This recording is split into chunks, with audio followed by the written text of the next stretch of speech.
স্নেহে ছাত্রছাত্রী তোমাদের সবাইকে আজকের লিসনে স্বাগত জানাই। আজকে আমরা আলোচনা করব অভিস্রবণ চাপ সংক্রান্ত বেশ কিছু গাণিতিক সমস্যা, যেগুলো সমাধান করব এবং কিভাবে সমাধান করতে হয় স্টেপ বাই স্টেপ সেগুলো আমরা জেনে নেব। প্রথমেই দেখো, একটা কোয়েশ্চেন আছে, একটি জলীয় দ্রবণের প্রতি লিটারে 20 গ্রামস গ্লুকোজ আছে, 25 ডিগ্রি সেন্টিগ্রেড উষ্ণতায় তার অভিস্রবণ চাপ। তাহলে সিম্পলি দেখো, প্রতি লিটারে 20 গ্রাম, তাহলে মোলারিটি বের করব, কারণ পাই সমান সিআরটি রিলেশনটা আমরা জানি, পাই সমান কি সি আর অ্যান্ড টি। তাহলে দেখো এখানে সি এর মান বের করতে হবে। সি হচ্ছে আমরা কিসে ইউজ করি, নর্মালি মোলারিটি। তাহলে পাই সমান সি আর টি, তাহলে সি আমরা বের করবো ফার্স্ট। স্যার সি কী করে বের করবো, দেখো নাম্বার অফ মোলস কী করবো, 20 ডিভাইডেড বাই 180, 180 হচ্ছে গ্লুকোজের মোলার ম্যাস। তাহলে এখান থেকে আমরা পেলাম নাম্বার অফ মোলস সি। এবার আর এর মান তোমরা জানো, আর এর মান 0.082, ওকে। তাহলে সেখান থেকে আবার টি এর মান 25 ডিগ্রি সেন্টিগ্রেড মানে 273 যোগ করো। তাহলে সেখান থেকে সি এর মান জাস্ট বের করার পর এই পাই সমান সি আর টি ইকুয়েশনে বসিয়ে দাও। কি সি এর জায়গায় 1/9 মোল পার লিটার ইন্টু আর এর জায়গায় 0.082 litre atmosphere per mole kelvin, litre atmosphere per mole per kelvin into 298 হচ্ছে তোমার কেলভিন। কেলভিন কেলভিন কেটে গেল। আচ্ছা, 1/9টা কি মোল পার লিটার, 1/9 মোল পার লিটার, মোল মোল ইনভার্স কেটে গেল, পার লিটার ছিল মোল পার লিটার, এই যে ইউনিটটা ছিল মোল পার লিটার, লিটার কেটে গেল। তাহলে অবভিয়াসলি এটা এটিএমে চলে আসছে। এবার তোমরা ক্যালকুলেশনটা করো, 1/9 into 0.082 into 298, so this is the answer here. Next আমরা যেটা করব, দেখো নেক্সট কোয়েশ্চেন হচ্ছে, একটি জলীয় দ্রবণ তার প্রতি লিটারে 20 গ্রামস গ্লুকোজ আছে, 25 ডিগ্রি সেন্টিগ্রেড উষ্ণতায়। দেখো যে অঙ্কটা আগে দিয়েছিলাম ওইটা জাস্ট এখানে সলভ করা আছে, সলভ করে আনসারটা হচ্ছে 2.718 অ্যাটমসফিয়ার। সো এটা আমাদের হয়ে গেল। নেক্সট 33.3 ডিগ্রি সেন্টিগ্রেড উষ্ণতায় 5% W/V গ্লুকোজ দ্রবণের অভিস্রবণ চাপ। তাহলে দেখো এই এটা করতে গেলে 5% W/V মানে স্যার 100 ml দ্রবণে, এটা বুঝে নিই আগে, 5 গ্রাম আমার গ্লুকোজ আছে। তাহলে আমার তো মোলারিটি মানে কি 1 লিটারে, তাহলে 1000 ml কত, অবভিয়াসলি এটা হবে 50। তাহলে 50 গ্রামকে আমরা যদি গ্লুকোজের মোলার ম্যাস দিয়ে ভাগ করি তাহলে হবে 50/180। এই 50/180 এটা হলো কি এক্ষেত্রে মোলারিটি, অর্থাৎ সি পেয়ে গেলাম। তার মানে এটাকে কাটাকাটি করলে 5/18। তাহলে দেখো এখানে লেখা আছে 5/18 মোল পার লিটার। এবার দেখো আর এর মান বসিয়ে দেব, 0.0821 litre atmosphere per mole per kelvin. তারপরে এই 33 ডিগ্রি সেন্টিগ্রেডকে 273 এর সাথে অ্যাড করলে 306.3 kelvin. So the answer is 6.985 atmosphere. Okay, next কোশ্চেনে যাব। নেক্সট কোয়েশ্চেন দেখো, 300 কেলভিন উষ্ণতায় দুটো দ্রবণ, 2.5% ইউরিয়া দ্রবণ 500 ml নিলাম, তার সাথে 0.2% সুক্রোজ দ্রবণ, যেটাও 500 ml নেওয়া হলো। মিশ্র দ্রবণের অভিস্রবণ চাপ। দেখো এখানে আমরা যেহেতু জানি যে অভিস্রবণ চাপ হচ্ছে ক্যালিগেটিভ প্রপার্টি বা সমাবর্তী ধর্ম, তাহলে অবভিয়াসলি কি কণার সংখ্যা যত বাড়বে, অর্থাৎ নাম্বার অফ মোলস বা মোলারিটি যত দ্রবণের বাড়বে তত। তাহলে ফার্স্ট অফ অল এই দ্রবণের মোলারিটি বের করবো, এই দ্রবণের মোলারিটি বের করবো, এই টোটাল মোলারিটি যোগ করে আমরা সি পাবো। প্রথমে দেখো দুটো ভলিউম যোগ করা আছে, ভলিউম দুটো 500 ml 500 ml, তাহলে টোটাল হবে 1 লিটার্স। এখন এই 1 লিটারের মধ্যে টোটাল 2.5 গ্রাম ইউরিয়া আছে পার্সেন্টেজে, তার মানে 2.5% মানে 100 ml 2.5 গ্রামস। তাহলে 500তে কত হবে, 2.5/100 ইন্টু 500। তো সেখান থেকে আমরা তার মোলার ম্যাস ইউরিয়ার 60 দিয়ে ভাগ করলে নাম্বার অফ মোলস পেয়ে গেলাম। একইভাবে 0.2 grams of sucrose per 100 ml আছে, তাহলে 500 ml কত না 0.2/500, সরি এটা 2 গ্রাম আছে, 2 গ্রাম, এই ফুটকিটা দেওয়াটা ভুল হয়েছে, এটা এডিটোরিয়াল মিস্টেক। 2 গ্রামস, তো 0.2 না পার্সেন্ট, এটা 2%, 2/100 ইন্টু 500 সমান। এবার এটাকে সুক্রোজের মোলার ম্যাস যদি আমরা দিয়ে ভাগ করি 342, সুক্রোজ মানে C12 সুক্রোজ মানে C12H22O11, এটাকে আমরা চিনি বলি। তাহলে এখান থেকে দেখো C12 মানে কার্বনের, C12 মানে কার্বনের অ্যাটমিক মাস 12, তাহলে 12 ইন্টু 12। হাইড্রোজেনের অ্যাটমিক মাস আমরা জানি 1, হাইড্রোজেনের অ্যাটমিক মাস হচ্ছে 1 ইন্টু 22, আর অক্সিজেনের হচ্ছে 16, তো 16 ইজ ইন্টু 11 যোগ করলে 342। এখানে এত নাম্বার অফ মোলস পেয়ে গেলাম। তাহলে এবার দুটোকে যোগ করে দেবো, তাহলে টোটাল নাম্বার অফ মোলস হচ্ছে এই যোগ করে দিচ্ছি, এখানে দেখো যোগ করা আছে। তাহলে দ্রবণের মোলার গাঢ়ত্ব কি 1 লিটারে এত মোল, তার মানে মোলারিটি হচ্ছে এইটাই। এখন পাই সমান CRT, এবার রিলেশনে বসিয়ে দাও, ব্যাস অঙ্ক কমপ্লিট। তারপরে কোশ্চেনে যাব। নেক্সট দেখো 27 ডিগ্রি সেন্টিগ্রেড মানে 300 কেলভিন উষ্ণতায় ইউরিয়ার একটা জলীয় দ্রবণের অভিস্রবণ চাপ দেওয়া আছে 500 mmHg। তো দ্রবণটিকে লঘু করার পর 42 ডিগ্রি সেন্টিগ্রেড উষ্ণতায় এর অভিস্রবণ চাপ এই হলো, অভিস্রবণ চাপ কমে গেল। তাহলে দেখা যাচ্ছে যে আমরা অভিস্রবণ চাপের মান কমছে যখন দ্রবণ লঘু হচ্ছে। তো দ্রবণটিকে কত গুণ লঘু করা যায়, ভেরি ইম্পর্টেন্ট একটা কোয়েশ্চেন। তো আমি ধরে নিচ্ছি যে ইউরিয়া দ্রবণের মোলার গাঢ়ত্ব আমার CN, প্রথমে যে দ্রবণটা আমরা নিয়েছিলাম।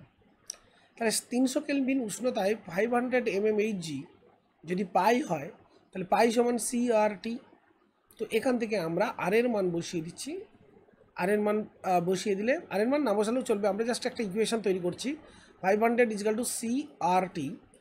তো এখান থেকে সি হচ্ছে এই দ্রবণের এই 500 mmHg যে দ্রবণের অভিস্রবণ চাপ তার গাঢ়ত্ব 42 ডিগ্রি সেন্টিগ্রেড উষ্ণতায়, তার মানে টেম্পারেচারটা 315 কেলভিন হয়ে গেল। এখন 105 mmHg, তাহলে সেক্ষেত্রে দ্রবণের গাঢ়ত্বটা লঘুকরণ করা হয়েছে এবং সেটা C1 ধরে নিচ্ছি। তাহলে C1 R এবং T। তাহলে এক্ষেত্রে এটাকে 1কে 2 দিয়ে আমরা যদি ভাগ করি তাহলে কী পাবো, উপরে 500/105, বাম দিক ভাগ হয়ে গেল, ডান দিকে দেখো C/C1 হবে, বাকি আর কেটে যাবে, 300/315 হবে। তাহলে এখান থেকে C/C1 ইকুয়াল টু 5। তার মানে দেখা যাচ্ছে C সমান কি না 5C1। তার মানে দ্রবণটা কত গুণ লঘু করা আছে, প্রথম দ্রবণের 5 গুণ লঘু করা আছে। Next question number 5, 27 degree centigrade তাপমাত্রায় 2.5 গ্রাম প্রোটিনের জলীয় দ্রবণের বাষ্পচাপ দেওয়া হয়েছে আপেক্ষিক আণবিক ভর, ভেরি ইম্পর্টেন্ট একটা কোয়েশ্চেন। তো আমরা ধরে নিচ্ছি সেটা আপেক্ষিক আণবিক ভর m, আমরা জানি না। এখন দ্রবণের অভিস্রবণ চাপ যদি আমরা মানে পাই বলি, এডিটোরিয়াল মিস্টেক এটা হবে আমার পাই, অভিস্রবণ চাপ পাই যদি বলি, পাই সমান হবে 25 mmHg। তো সেটাকে আমরা যদি অ্যাটমসফিয়ারে কনভার্ট করি, যেহেতু আর এর মান আমার অ্যাটমসফিয়ারে, লিটার অ্যাটমসফিয়ারে, তো সেক্ষেত্রে 760 ATM, 760 দিয়ে ভাগ করলে ATM-এ কনভার্ট হবে, because 760 mmHg equals 1 atmospheric pressure. Okay, তো প্রতি লিটার দ্রবণে প্রোটিনের পরিমাণটা তাহলে কত হচ্ছে, প্রতি লিটার দ্রবণে দেখো 600 ml মানে 0.6 লিটার্স। তো 0.6 লিটার্সে আছে 2.5, 1 লিটার আছে 2.5/0.6, 4.17 গ্রাম পার লিটার। তাহলে এটা হলো আমার কি সি, দ্রবণের মোলার গাঢ়ত্ব। তো সি আমার জানা হয়ে গেছে, পাই আমি জানি, আর এর মান জানি, তাহলে অবভিয়াসলি কী হবে, টেম্পারেচারটা আমরা বসিয়ে দেবো 300 কেলভিন। তাহলে এখান থেকে দেখো, এখান থেকে সরি, এটা হচ্ছে তোমার গ্রামের পরিমাণ, এটা আমার মোলে কনভার্ট করতে হবে। এটা মোলারিটি বলা যায় না, প্রতি লিটার দ্রবণে প্রোটিনের পরিমাণ এইটা ইন গ্রামস, তো কনভার্ট করো মোলে, তাহলে এটা কী হবে 417/m, 4.17/m। তো এটাই তো আমার ছিল পাই, তাই না? তো পায়ের মান কত ছিল 0.0329। তো এখান থেকে আমি লিখতে পারবি 0.0329 সমান 4.17/m। তাহলে m সমান কি দাঁড়াচ্ছে না sir, 4.17 divided by 0.0329 into 0.0821 into 300। তার মানেই তো এই রিলেশনটা চলে এলো, দেখো এই রিলেশনটাই তো চলে এলো, সেই রিলেশনটাই তো এইটা, সেই রিলেশনটাই যেটা দেওয়া আছে, দেখো এইটা, এই যে 0.17 ডিভাইডেড বাই কী করা আছে 0.0329 করা আছে, 0.0329 ডিভাইডেড বাই করে দেওয়া আছে। তো এখান থেকে এম পেয়ে গেলাম কত না 3.121 ইন্টু 103, এটা গুণ করলে যা আসবে এটাই হচ্ছে প্রোটিনের আণবিক ভর। And next question here, question number 6, মানব দেহে 370 ডিগ্রি সেন্টিগ্রেড মানে 310 কেলভিন উষ্ণতায় 273 সঙ্গে 37 যোগ করো, গ্লুকোজের এত % জলীয় দ্রবণের সঙ্গে আইসোটোনিক হচ্ছে রক্ত, তার মানে এই দ্রবণের অভিস্রবণ চাপও যা রক্তের অভিস্রবণ চাপও তা। এখন এই দ্রবণটার আমরা যদি লিটারে কনভার্ট করি 100 ml এত, তাহলে 0.1 লিটারে হচ্ছে 5.5 গ্রামস, তাহলে 1 লিটারে কত না 5.5 বাই 0.1, তার মানে 55 হবে সিম্পলি। এই 55কে গ্লুকোজের মোলার ম্যাস যদি 180 দিয়ে ভাগ করি তাহলে নাম্বার অফ মোলস পেয়ে গেলাম। তাহলে নাম্বার অফ মোলস হচ্ছে এটা পার লিটার, এটাই তো দ্রবণের মোলারিটি। তো দ্রবণের মোলারিটি পেয়ে গেছি, টেম্পারেচার 310 কেলভিন। তো পাই সমান সিআরটি, এই রিলেশনের মধ্য দিয়ে আমরা অভিস্রবণ চাপ কত পাবো, সি এর মান জানি, আর এর মান 0.0821 অ্যান্ড 310 কেলভিন। সো ইউনিটগুলো দেখো অটোমেটিক্যালি ক্যান্সেল হবে, কারণ এখানে দেখো ইউনিটটা হচ্ছে mole per litre, mole litre inverse, আর 0.0281 এটা হচ্ছে litre atmosphere mole inverse kelvin inverse. দেখো মোল মোল কেটে গেল, এখানে কেলভিন 273 + 37 যেটা কেলভিন ইনভার্স কেটে গেল, লিটার ইনভার্স কেটে গেল, তাহলে জাস্ট অ্যাটমসফিয়ারে ইউনিটটা আসছে। তাহলে আমরা পেয়ে গেলাম যে এই কন্ডিশানে দ্রবণের যদি মানবদেহের রক্ত আইসোটোনিক হয় তাহলে সেই আইসোটোনিক দ্রবণের অভিস্রবণ চাপ 7.77 ATM। নেক্সট দেখো 37 ডিগ্রি সেন্টিগ্রেড উষ্ণতায় মানবদেহের উষ্ণতা যেটা ধরা হচ্ছে, জলের সাপেক্ষে মানব রক্তের অভিস্রবণ চাপ 7.7 ATM। যদি 250 ml গ্লুকোজ দ্রবণকে কোনো রোগীর শিরার মধ্য দিয়ে পরিচালনা করতে হয়, তার মানে সমান অভিস্রবণ চাপযুক্ত একটা দ্রবণ তৈরি করতে হবে। হচ্ছে কত গ্রাম গ্লুকোজ মেশালে ওরকম একটা, যেমন আমরা আসলে বাজারে যে স্যালাইন ওয়াটার ইউজ করি সেরকমভাবেই তো তৈরি করতে হয়। স্যালাইন ওয়াটারগুলো তো ওই সম অভিস্রবণ চাপযুক্ত দ্রবণ, রক্তের সম অভিস্রবণ চাপযুক্ত দ্রবণ তৈরি করতে হয়। আসলে এটাকে আমরা আইসোটোনিক দ্রবণ সিম্পলি বলতে পারি। তো গ্লুকোজ দ্রবণটিকে আইসোটোনিক হতে হবে, সেক্ষেত্রে অভিস্রবণ চাপ হবে 7.7 ATM। এখন ধরে নিচ্ছি ডাব্লু গ্রাম আমি গ্লুকোজ মেশাবো, তো তো এক্ষেত্রে দেখো ডাব্লু সমান কী হবে, এম সমান ডাব্লু বাই এম, এম সমান এর রিলেশনটা একটু ভুল লেখা হয়েছে।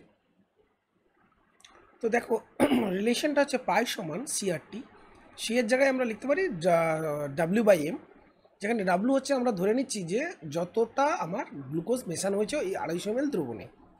সো এম হচ্ছে মোলার ম্যাস, তাহলে এখান থেকে আমরা দেখো বলতে পারি ডাব্লু সমান কি না sir pi into M by RT. Pi M, W সমান কি লিখতে পারি, পাই এম বাই আরটি।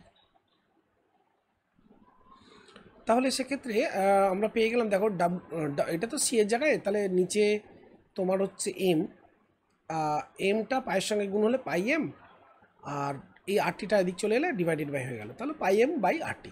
তো পাই এর মান 7.7। আচ্ছা এম এর মান আমরা বলতে পারি কত, গ্লুকোজ দ্রবণ যেহেতু 180 ডিভাইডেড বাই আর এর মান হচ্ছে 0.082, আর টি এর মান তো তোমরা জানো যে এটা দেওয়া আছে 37 ডিগ্রি সেন্টিগ্রেড, তা সেটাকে আমরা কেলভিনে কনভার্ট করতেই পারি। তো সেটা করতেও হবে কারণ এইটা কেলভিনেই দেওয়া হয়েছে টেম্পারেচার। সো এতটা, তো এই যে ম্যাসটা, এই ম্যাসটা অ্যাকচুয়ালি কি, এই যে আমরা ডাব্লুটা পেলাম এটা অ্যাকচুয়ালি 250 ml দ্রবণে, তাহলে 1 লিটারে কী করে পাবো, মানে 1 লিটার দ্রবণ প্রস্তুত করতে গেলে সেটা আলাদা দরকার, কিন্তু এটা হচ্ছে কি, এটা হচ্ছে মোলারিটি, তাহলে এটা হচ্ছে মোলারিটি মানে এত পার লিটার মেশানো হয়েছে, তাহলে 250 ml কত মেশানো হয়েছে, এটাকে ডিভাইডেড বাই কী করতে হবে, 4 দিয়ে ভাগ করলেই সিম্পলি পেয়ে যাবো। মানে 1000 ml এতটা দ্রবীভূত হয়ে আছে এটা দ্রবণে, তবে তার এই পাইটা 7.7 ATM আসবে। তাহলে 1 লিটার মানে 1000 ml এত, একে কত না, এইটা বাই 1000 ইন্টু 250, তো 13.61 গ্রাম অ্যাকচুয়ালি 250 ml ওই দ্রবণে মেশানো হয়েছিল। নেক্সট কোয়েশ্চেন নাম্বার 8, 18 গ্রাম গ্লুকোজের সংকেত C16H12O6, 16 নয় 6 C6 সরি, দ্রবীভূত করে 500 ml একটা দ্রবণ তৈরি করা হয়েছে 27 ডিগ্রি সেন্টিগ্রেড উষ্ণতায়। ওই গ্লুকোজ দ্রবণের অভিস্রবণ চাপ গণনা করব আমরা। একই টাইপের প্রবলেম, আশা করি এগুলো প্রত্যেকটা তোমাদের ধরে ধরে না করালেও চলবে, তবুও কিছু কিছু মাঝারি মানের যারা ছাত্রছাত্রী আছো তারা যদি একটু লেবার করো না, তোমরা একটু যদি হার্ডওয়ার্ক দাও, তাহলে কিন্তু এই সেমিস্টারে 100% স্কোর করা কোনো ব্যাপার নয়। অর্থাৎ সিলেবাসটাকে যদি ভালো করে বোঝো, যারা ভালো স্টুডেন্ট তাদের কাছে কিছু নয়, 10টা অঙ্ক দেখাও যা আর 2টো অঙ্ক দেখাও তা, তাদের কনসেপ্টটা আছে, তারা করে নেবে। তো দেখো, জলে 18 গ্রাম গ্লুকোজ দেওয়া হয়েছে, 500 ml দ্রবণ তৈরি করা হয়েছে, তাহলে গ্লুকোজের মোলার গাঢ়ত্ব কী হবে না 18/180 ডিভাইডেড বাই 500 ইন্টু 1000, এখানে 1000 ml বের করতে হবে। তো সেখান থেকে আমি দ্রবণের মোলার গাঢ়ত্ব পেয়ে গেলাম 0.2 m। এবার ওই উষ্ণতায় গ্লুকোজ দ্রবণের অভিস্রবণ চাপ, তাহলে পাই সমান CRT করে আমরা পেয়ে গেলাম 4.926। বলছি এই দ্রবণটি ইউরিয়ার একটি জলীয় দ্রবণের সঙ্গে আইসোটনিক। ইউরিয়ার দ্রবণটির গাঢ়ত্ব গ্রাম পার লিটারে, তাহলে ধরা যাক ইউরিয়া দ্রবণের মোলার গাঢ়ত্ব C1 মোলার। তো একই উষ্ণতায় পাই সমান CRT, এই রিলেশন আমরা যদি পুট করি, তো সেক্ষেত্রে C এর জায়গায় C1 লিখবো জাস্ট, আর এর জায়গায় RE লিখবো, T এর জায়গায় টেম্পারেচার কি একই আছে? হ্যাঁ, টেম্পারেচার 27, এখানেও তো তাই ছিল। তাহলে তো এখান থেকে আমরা পেয়ে গেলাম পাই সমান CRT, এখানে পায়ের মান তো একই থাকছে, অভিস্রবণ চাপ যেহেতু আইসোটনিক। তো এবার দেখো সিম্পলি কী হচ্ছে, এইটা সমানই তো আমার কি 4.926, এই পুরোটা সমান আমার 4.926, তাহলে এটাকে গুণ করে দাও, গুণ করলে এত ইন্টু C1 সমান 4.926, তাহলে C1 সমান কত না 4.926 ডিভাইডেড বাই 24.63, তো এখান থেকে C1 আমি পেয়ে গেলাম 0.2। তো এক্ষেত্রে কি দেখা গেল, তাহলে দেখা গেল যে ওই দ্রবণের মোলারিটিও হবে সেম, এবং এটাই হওয়া উচিত, কারণ ভ্যান্টাবের 3rd লতে তোমরা পড়েছো যে অভিস্রবণ চাপ যদি দুটো দ্রাব যদি অনুদ্বায়ী, অসংযোজিত এবং অতড়িৎ বিশ্লেষ্য হয়, তাহলে তাদের মোলারিটিও সেম হয়। এবার এক্ষেত্রে 0.2 মোল পার লিটার যেহেতু, তো সেক্ষেত্রে এটাকে 60 দিয়ে গুণ করলে পার লিটারে কত গ্রাম মেশানো আছে পেয়ে যাব, ঠিক আছে? তাহলে লিটারে 12 গ্রাম মেশানো আছে, আর যদি তুমি বলো 500 ml কত, তাহলে অ্যাকচুয়ালি 500 ml 6 গ্রাম মেশালেই আইসোটনিক দ্রবণ তৈরি হয়েছে। নেক্সট হচ্ছে দেখো কোয়েশ্চেন নাম্বার 9। কোয়েশ্চেন নাম্বার 9-এ বলা হচ্ছে দেখো, প্রতি 100 সিসি জলীয় দ্রবণে এত গ্রাম তড়িৎ অবিশ্লেষ্য পদার্থ এ আছে। এটি একটি দ্রবণের সঙ্গে 100 সিসি জলীয় দ্রবণে এত গ্লুকোজ আছে। এরূপ একটি দ্রবণের সঙ্গে প্রতি 100 সিসি জলীয় দ্রবণে এত সুক্রোজ অভিভূত আছে। এরূপ একটি দ্রবণ যদি আইসোটনিক হয় তেল, তাহলে এই দ্রবণটা যে 100 সিসি 3.42, এটা আগে পাই সমান CRT করে সিটা বের করে নেবো। তাহলে পাই কত হবে, পাইটা এই দ্রবণের মোলার গাঢ়ত্ব আমরা পেয়ে যাবো, দেখো C সমান 1.73 গ্রামস। যদি এ মানে 100 সিসি দ্রবণে ওই যে আননোন যে এ, তার মোলার গাঢ়ত্ব 1.73/m ইন্টু কী হবে না 10 হবে, কারণ 100 ml এটা আছে, তাহলে 1000 ml 10 গুণ হবে, তার মানে 17.3, আর ডিভাইডেড বাই এমটা হবে 17.3, নিচে এমটা আছে, এটা হয়ে গেল। তো এটা হলো এই দ্রবণের কি মোলার গাঢ়ত্ব। এখন অভিস্রবণ চাপ পাই সমান CRT, তাহলে পাই সমান CRT থেকে এখান থেকে পেয়ে যেতে পারি 17.3/m into R into T। এখন সুক্রোজ দ্রবণের মোলার গাঢ়ত্বটা পেয়ে গেলেই তাহলে এখানে পায়ের মান বসাতে পারবো। সুক্রোজ দ্রবণের দেখো মোলারিটি 3.42 ডিভাইডেড বাই 342। স্নেহের ছাত্রছাত্রীরা, 1000/100 আজকে আমাদের মোলারিটি তোমাদের সাথে কিছু আলোচনায় যেহেতু দ্রবণটা আইসোটনিক, তাহলে এর সিও যা হবে এর সিও তাই হবে। কিছু গাণিতিক আপনারা সমস্যা এটা বুঝতে পারছেন এবং তার সমাধান। দেখো এই চলো দ্রবণটা যদি তাহলে শুরু করা যাক।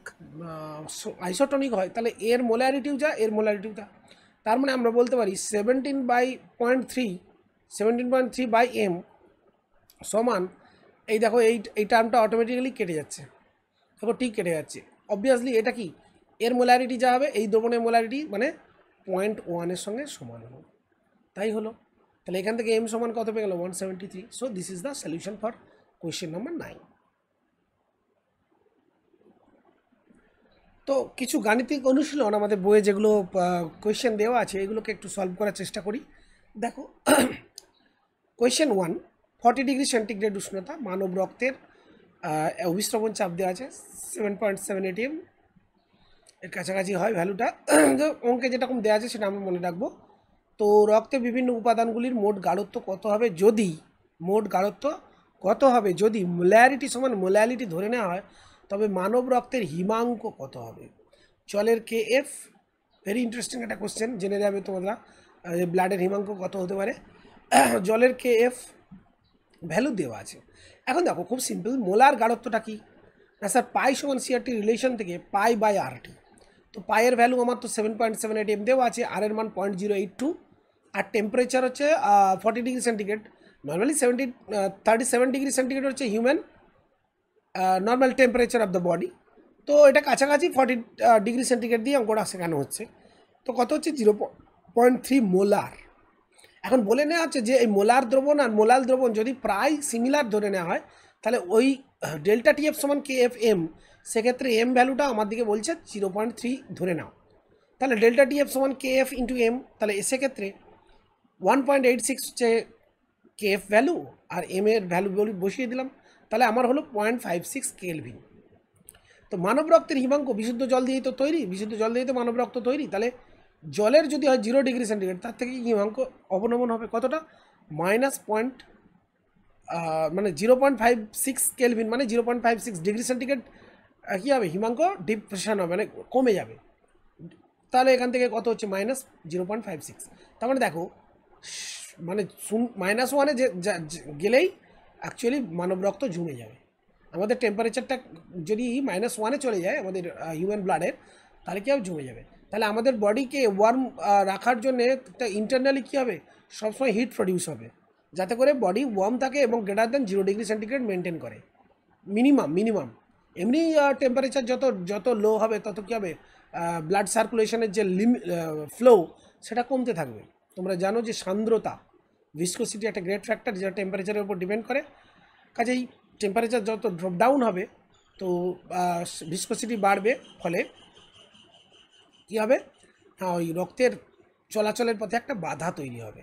ঠিক আছে, তো যাই হোক ওগুলো আলাদা পার্ট, এইগুলো এখন আলোচনার বিষয় নয়। আমরা মোটামুটি জেনে গেলাম যে মানব রক্তের হিমাঙ্কের কত হতে পারে, মানব রক্তের হিমাঙ্ক। জাস্ট নেক্সট কোশ্চেন দেখো, দেওয়া আছে 750 ml 0.1 m গ্লুকোজ, এত ml এত মোলার ইউরিয়া দ্রবণের সঙ্গে মিশ্রিত করা হলো, তো মিশ্র দ্রবণে অভিস্রবণ চাপ।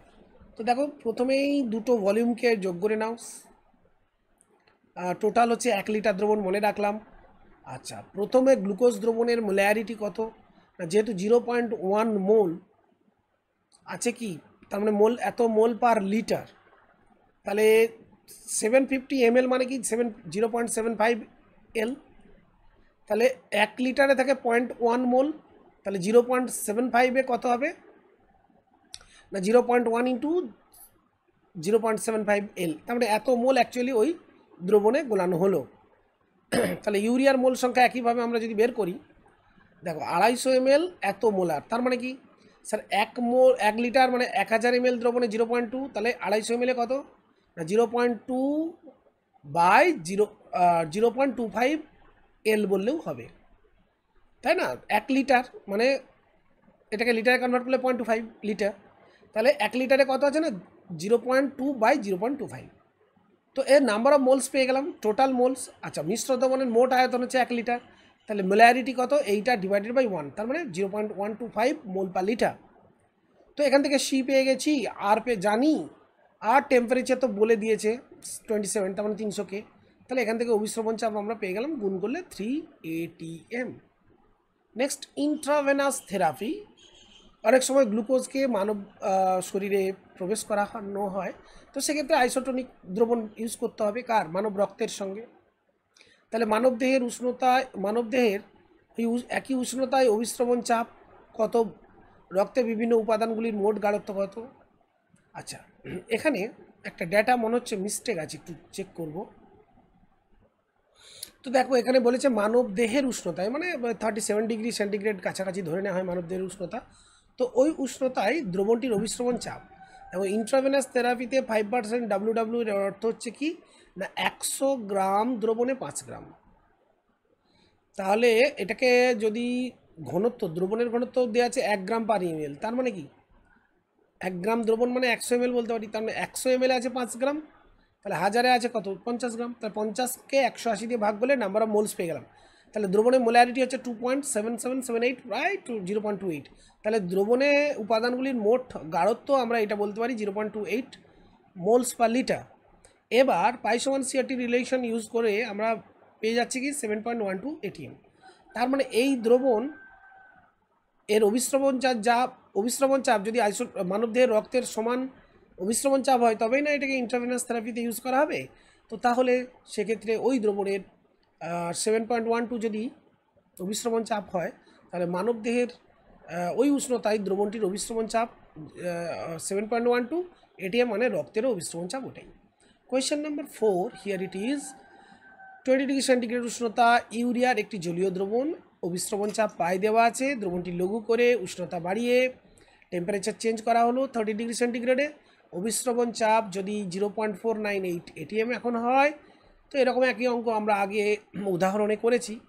তো পাই সমান CRT, এক্ষেত্রে আমরা প্রথম যে দ্রবণটা সেক্ষেত্রে C1 সমান আমরা লিখব পাই 1/RT1।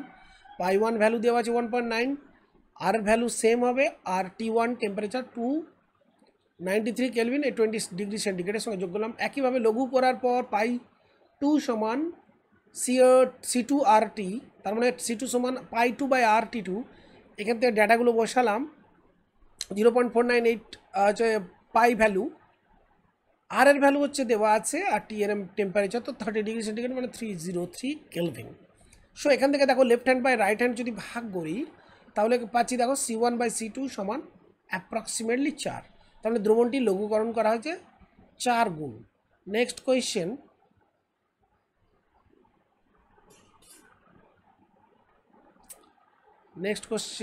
Here it is 131.8 mg insulin 20 ml জলীয় দ্রবণে আছে। Insulin in 20 ml water, 20 ml solution. 300 কে উষ্ণতায় দ্রবণটির অভিস্রবণ চাপ এই হলে ইনসুলিনের আণবিক ভর। তো পাইজ এখানে দেওয়া আছে দেখো 20.6 টর, এটা এটিএমে কনভার্ট করব। আমরা জানি 760 টর ইকুয়ালস 1 ATM। তো 760 দিয়ে ভাগ করলে এটিএমে কনভার্সন হলো। প্রথম কাজ এটা এটিএমে কনভার্সন করা হলো। তা 20.6কে 760 দিয়ে ভাগ করলে 0.0271 ATM। এবার দেখো 20 ml দ্রবণে এত মিলিগ্রাম, তাহলে 1 লিটারে কত? জাস্ট এটা 50 গুণ করলেই তো হয়ে গেল। তার মানে এটাকে 50 দিয়ে গুণ করতে হবে। তাকে আবার তার মোলার মাস ইনসুলিনের এম যদি হয় এম দিয়ে ভাগ করলে তো আমরা নাম্বার অফ মোলস পেয়ে। নাম্বার অফ মোলস অ্যাকচুয়ালি কি? প্রতি লিটার দ্রবণে। তো প্রতি লিটার দ্রবণে পেতে গেলে কী করতে হবে? প্রথমে আগে একে আমরা এম দিয়ে ভাগ করলাম, তাহলে নাম্বার অফ মোলস পেয়ে গেলাম। এটা 20 ml, তাহলে 1 লিটারে কত? 20 ml যদি 50 দিয়ে গুণ করলেই তো 1 লিটার। তারপরে এটাকে 50 দিয়ে গুণ করো, 0.1318 হচ্ছিল ইনসুলিনের। এখন প্রশ্ন হচ্ছে এটা গ্রামে হচ্ছে, এটা মিলিগ্রাম। গ্রাম করতে গেলে এটা কত হয়ে যাচ্ছে? 131কে 0.8কে 1000 দিয়ে ভাগ করলে 0.1318 ডিভাইডেড বাই এম, গ্রাম পার মোল হলো। কেন? এটা মিলিগ্রাম ছিল বলে এটা গ্রামে কনভার্ট করা হয়েছে। এবার একে আবার কি করতে হবে? আমি 50 দিয়ে গুণ করলে এইটা চলে আসতেছে। তাহলে এটা হলো সি। এবার পাই সমান CRT, এখান থেকে রিলেশনে পায়ের জায়গায় বসিয়ে দেবো ভ্যালুটা, সি এর জায়গায় বসিয়ে দেবো 6.59/m, আর এর ভ্যালু, টি এর ভ্যালু বসিয়ে দেওয়ার পর এম, অবভিয়াসলি এম পেয়ে যাবো আমরা কত? 5.98 × 10⁻3। সো আমাদের আলোচনার আজকে last question, here it is lesson number 28-এর আমরা একদম প্রায় শেষ ভাগে। 25 ডিগ্রি সেন্টিগ্রেড উষ্ণতায় 100 ফুট দৈর্ঘ্যযুক্ত একটি গাছের শীর্ষে কোষরস যদি পৌঁছাতে হয় তাহলে কোষরসের গাঢ়ত্ব, একদম অন্য টাইপের কোশ্চেন। কোষরসের গাঢ়ত্ব কত হওয়া প্রয়োজন দেওয়া আছে, কোষরসের ঘনত্ব, পারদের ঘনত্ব এই, এখান থেকে এই চাপটা বের করার জন্য। তো দেখো এখানে একটুখানি লক্ষ্য করো, টেম্পারেচারটা 25 ডিগ্রি সেন্টিগ্রেড, 100 ফুট দৈর্ঘ্য, এটা হাইট। একটি গাছের শীর্ষে কোষরস পৌঁছাতে হবে, মানে অ্যাসেন্ট অফ স্যাপ যেটা আমরা পড়েছিলাম, কোষরসের উৎস্রোত আসলে এই অভিস্রবণ চাপজনিত কারণেই এই অ্যাসেন্ট অফ স্যাপটা হয়। এটা বায়োলজিক্যাল একটা এফেক্ট হয়, সেটা হচ্ছে ইন জাইলেম। তো সেটা আমরা দেখো এখানে প্রথমেই বলবো গাছের উচ্চতার যে ডেটাটা দেওয়া আছে সেটাকে কনভার্ট করব মিটারে, বিকজ মিটারটা আমার হচ্ছে খুব কনভিনিয়েন্ট একটা ইউনিট। তো 100 foot 1 foot equal to 0.34 meter. তো 100 দিয়ে গুণ করলে এটা হচ্ছে 30.48। এবার দেখো ওই গাছের শীর্ষে চাপ কত হবে, পি সমান এইচ রো জি। তাহলে এইচ ভ্যালু পেয়ে গেলাম, রো ভ্যালু জলের ঘনত্ব কত না স্যার 1 গ্রাম পার এমএল মানে 1000 KG per M cube into 9.8 metre per second, so 2.95 ATM. তাহলে বায়ুমণ্ডলীয় চাপ হচ্ছে আমার এখানে, এইখানে যদি পৌঁছাতে হয় তাহলে কি বায়ুমণ্ডলীয় চাপ মিনিমাম মানে ওই ওই এর মধ্যে অভিস্রবণ চাপ মিনিমাম 2.95 এটিএম গ্রো করতে হবে। কোথায়? ওই যেখানে পৌঁছানো হচ্ছে গাছ শীর্ষে, যেখানে কোষরসটা পৌঁছায় সেখানে এই এটিএম। এবার পাই সমান সি আর টি, তো সি সমান কী হবে পাই বাই আর টি। তা পাই ভ্যালুটা 2.95, এইটা আমরা এখান থেকে পেয়ে গেলাম। কারণ অভিস্রবণ চাপ যদি এই হয় না তবেই তো ওখানে মুভ করবে। তা ডিভাইডেড বাই আর ভ্যালু হচ্ছে 0.082, আর টেম্পারেচারটা তো জানি। তো এখান থেকে আমরা দ্রবণের গাঢ়ত্ব কত পেলাম 0.12 মোলা। তাহলে তাহলে এখানে যে প্রশ্ন আছে না কোষরসের ঘনত্ব কত, তাহলে সিম্পলি আমরা বলবো কোষরস পৌঁছাতে হবে কোষরসের গাঢ়ত্ব, মোলার ম্যাস, এটা গাঢ়ত্ব নট ঘনত্ব। গাঢ়ত্ব কত হবে না এত মোল পার লিটার, অর্থাৎ 0.12 মোল পার লিটার হতে হবে। ওকে, সো আজকের আলোচনা এখানেই আমি শেষ করছি। সবাইকে অনেক অনেক ধন্যবাদ জানাই, তোমরা মন দিয়ে ক্লাস করছো। ক্লাসটা জানি না তোমাদের কতটা উপকার হচ্ছে, কিন্তু যদি উপকার হয়ে থাকে প্লিজ বন্ধুদের একটু শেয়ার করো। Thank you.